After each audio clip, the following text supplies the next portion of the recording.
এই কারণে তিনি খালাস পেয়েছেন এবং তিনি প্রত্যাশা করেন খালাস দেওয়া হবে। আব্দুল শুকুর খান বলছেন যে এর আগে যে 40টি মামলা, বুদ্ধিজীবী হত্যা মামলা দায়ের করা হয়েছিল, সেখানে আশরাফুজ্জামানের নাম সে আসেনি, যার কারণে তারও প্রত্যাশা যে আশরাফুজ্জামানকে খালাস দেওয়া হবে।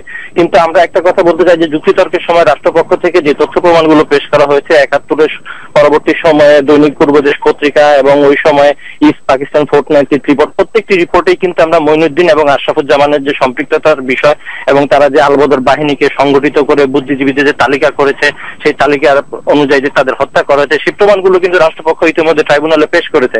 পাশাপাশি ৩৫০ নাখালপাড়া, যেখানে আশরাফুজ্জামান ভাড়া থাকেন, সেখানে জল্লাদের ডায়েরি আর কি আশরাফুজ্জামানের নিজের হাতের লেখা একটা ডায়েরি প্রকাশ পায় এবং সেখানে দেখা যায় যে বুদ্ধিজীবীর নামের তালিকা করে তিনি রেখেছিলেন তাদের হত্যা করতে হবে, যারা এদেশের মানুষকে মুক্তিযুদ্ধে অনুপ্রাণিত করেছিলেন, সেই সব বুদ্ধিজীবীদের তালিকা সেখানে পাওয়া গিয়েছে।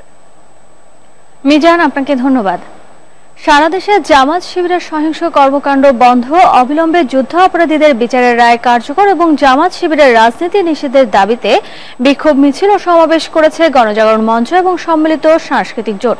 শনিবার বিকেলে রাজধানীর শাহবাগ এবং কেন্দ্রীয় শহীদ মিনারে আলাদা দুটি সমাবেশে এই দাবি জানান বক্তারা।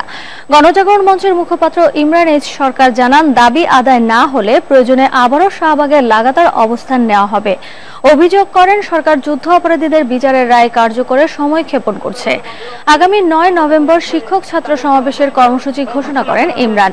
অন্যদিকে সারা দেশে জামাত শিবিরের সহিংস কর্মকাণ্ডের প্রতিবাদে সমাবেশ করেছে সম্মিলিত সাংস্কৃতিক জোট। সমাবেশ থেকে স্বাধীনতা বিরোধী অপশক্তিকে নিষিদ্ধ করা সহ আগামী নির্বাচনে যাতে তারা অংশ নিতে না পারে সে ব্যাপারে সবাইকে সজাগ থাকার আহ্বান জানানো হয়।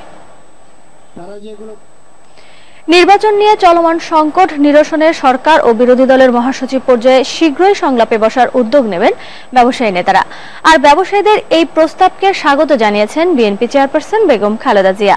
শনিবার রাতে বিরোধী দলীয় নেতার সঙ্গে ২.৫ ঘণ্টার বৈঠকের পর এফবিসিসিআই সভাপতি কাজী আকরাম উদ্দিন আহমদ সাংবাদিকদের বলেন, সংকট নিরসনে নিঃশর্তভাবে দুদলের মহাসচিবকে আলোচনায় বসতে বিরোধী দলীয় নেতার কাছে প্রস্তাব করেছেন তারা, যাতে খালেদা জিয়া রাজি হয়েছেন। গুলশানে বিএনপি চেয়ারপারসনের কার্যালয়ে রাত 9:45 থেকে 11টা পর্যন্ত এই বৈঠক চলে।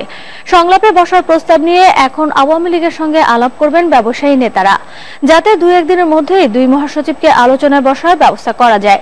এফবিসিসিআইর প্রস্তাবকে ইতিবাচক মন্তব্য করে বিএনপি চেয়ারপারসনের উপদেষ্টা আমির খসরু মাহমুদ চৌধুরী সাংবাদিকদের বলেন, ব্যবসায়ীদের প্রস্তাবে স্বাগত জানিয়েছে বিএনপি।